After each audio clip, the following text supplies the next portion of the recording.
Hello friends, welcome back to Cosmopolitan Cornbread. So today's video is going to be a little bit different because I'm going to be resharing something that I already published here on the channel a couple of years ago. Recently I was talking to my friend Heather over at the Needy Homesteader about people needing to be budget friendly or budget wise when it comes to their groceries and things like that. And I was just thinking about, with Thanksgiving coming before we know it, that this particular recipe might be something that people might want to look into if they can't necessarily afford to get an entire turkey, or if they don't need a whole turkey. So this recipe is for a turkey roast. It's the boneless turkey roast that you can buy at the grocery store. I see them all the time. My local Walmart carries them. But you could also make this recipe with boneless, skinless turkey breasts, or the whole turkey breast if you wanted to go that route. But doing the turkey roast is much more wallet friendly because it costs nowhere near the price of a whole turkey. You're just paying for meat, so you're not going to have the bones and all of that stuff that you're probably going to discard anyways, and you're not paying for the weight of those things that you can't eat. And so it's friendlier to the wallet, and it's absolutely delicious, but you're not really skimping because it ends up making a beautiful dish because of the glaze that you make to go with it. Now, years and years ago, I used to make this as a pork recipe, doing a pork roast, but I stopped consuming pork a long time ago. But the flavor in this was something that I continued with turkey, and it is so good. So the reason that I am resharing the video is not only because I want to bring it forward for people who may be interested in this, need another option besides a whole turkey for Thanksgiving, but don't want to feel like they're missing out, because this turkey roast is absolutely delicious, and it is still very suitable for a holiday table. But also because I realized I never published it on my website, and so I had done a video about it, but then I never shared the recipe. And so I will be fixing that today. So when this video goes live, the actual recipe will be available on my website, where you can print out the recipe, save it to your recipe binder, save it to your Thanksgiving board on Pinterest, or email it to yourself for future reference. So with that, here is the recipe for the cranberry orange glazed turkey roast. So first of all, I have my oven preheating to 350 degrees, and I'm going to take some paper towels and just kind of pat my turkey roast here. This is just turkey breast that is inside one of those little meat net thingies to shape it properly into a roast. So I'm going to pat it dry, I'm going to oil it, I'm going to salt and pepper it, and that is all we do right now, and it'll be popped into the oven. So we're just going to pat this dry, and I do need to get my camera because I am going to re-photograph this. We're going to take a little bit of oil. I'm going to use some extra virgin olive oil. I'm going to drizzle it over the top. Alright, we're just going to kind of brush the oil all over the top, all over the roast, top and sides. Wash the hands again. And now for some salt and pepper. Just going to sprinkle this all over the top. Maybe a half a teaspoon or so. Oh, and look, I got a new dish for my salt.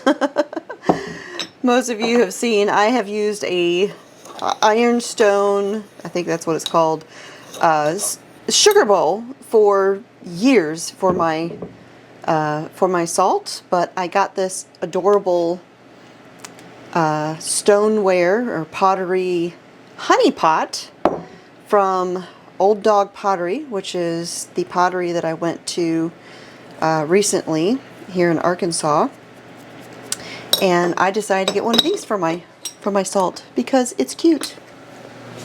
Alright, so now this is going to go into the oven at 350 degrees, and depending upon how big your turkey breast roast is, it could take anywhere between 1 to 2 hours. And so we're going to go ahead and let this bake for about 30 minutes, and then I'm going to pour in a cup of chicken broth around the sides.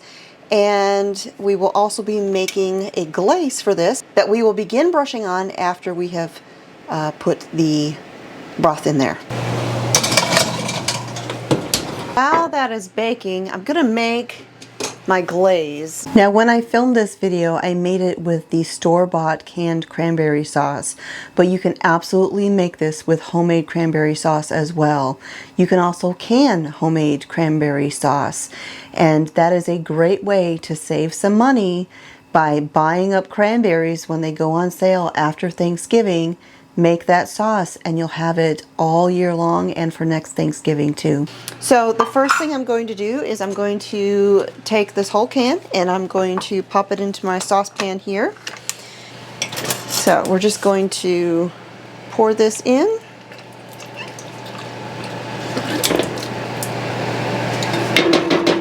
We're going to add in a cup of orange juice.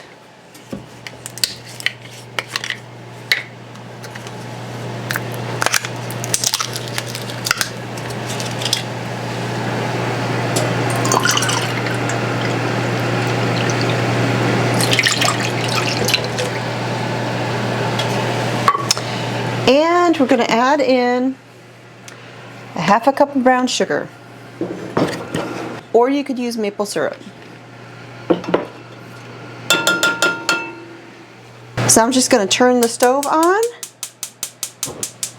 and we're just going to let this start melting down and just kind of all come together, just all dissolve together. All right, so my sauce is nice and melted. And so I'm going to take about half of it and I'm going to pour it into another pan because we want to save some for a dipping sauce, but we don't want to contaminate it with raw turkey juice.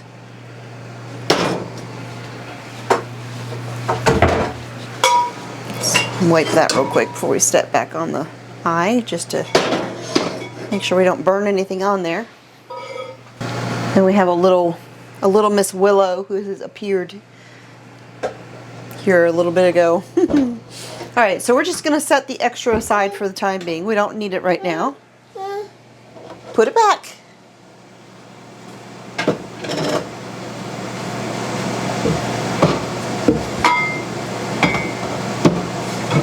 Thank you. Okay. Pull out my turkey roast here. I'm going to add in my cup of chicken broth, and I'm just pouring it into the bottom.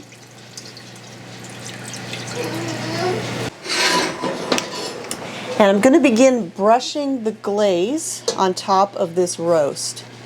And I'm going to brush this on basically every 15 minutes now until the turkey roast is finished baking. And at this time, I'm also going to go ahead and insert my meat thermometer probe so that we, yes, I see. What do you find? So that we can make sure that this is coming up to temperature. We're going to bake this until the roast reads 160 degrees. So this oven actually has one of these meat probe thermometer things built into it. We just haven't looked up how to use it yet. So I'm just using my trusty old one that I've had for years and years, my ThermoPro, and we'll just use this as usual. So I'm setting my thermometer to 160 degrees, and when it reaches that temperature, it'll sound an alarm to let me know that it is ready. And like I said, while that is baking, about every 15 minutes or so, maybe every 10 minutes, just somewhere in there, you want to go ahead and brush on more of that glaze, just so that it can start kind of building up on top of the roast. What is it? What is it?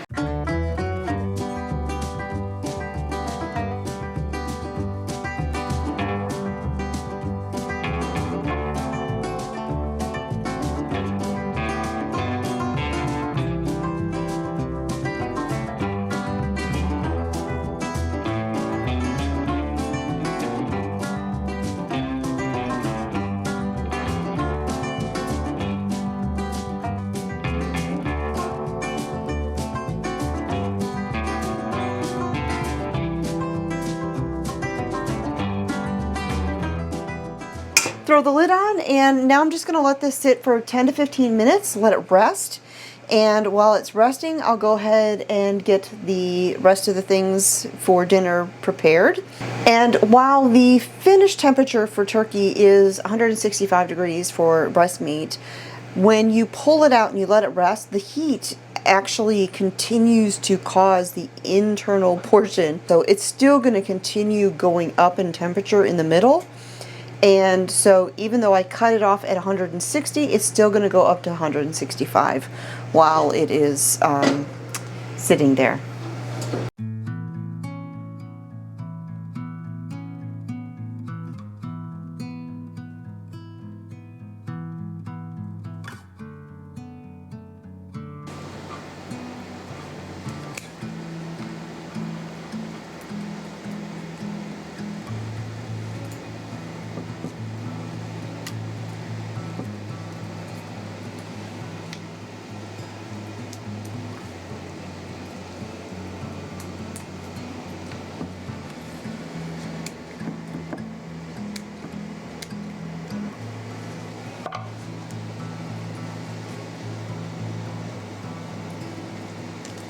Alright, so we pulled the netting off of the turkey, and now we're going to go ahead and slice this up. And the only way I ever slice up something like this is with my electric carving knife. I actually have two of these. This is an old Black & Decker one I've had forever. We thought we had lost the blades when we moved, and so I ordered a new one, and of course then I find the blades. And so now I've got two. But this is just the perfect way to slice up any roast.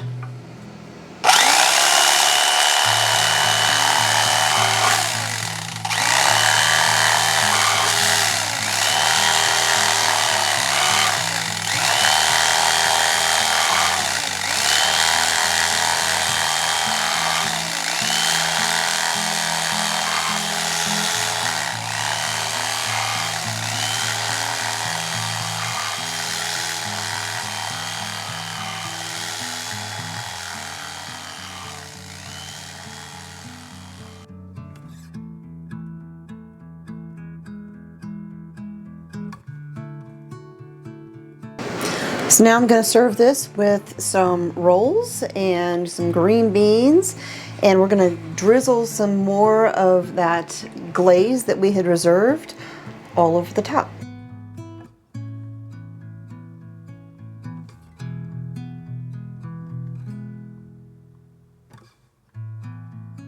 So there you go, friends. Like I said, that was a video that I filmed a couple of years ago, and it's a bit more friendly to the wallet as opposed to an entire turkey, but making it, you're not going to feel like you're missing out on anything, because it is definitely the perfect dish for a Thanksgiving meal. So as usual, if you would like to make this recipe, you can get the printable version of it on my website. I will put a link to that in the video description down below. And if you make the recipe, please leave me a 5-star rating there on my website, because it tells the search engines that my recipes are good. So thank you for joining me here again at the homestead, friends. God bless, and I'll talk to y'all next time.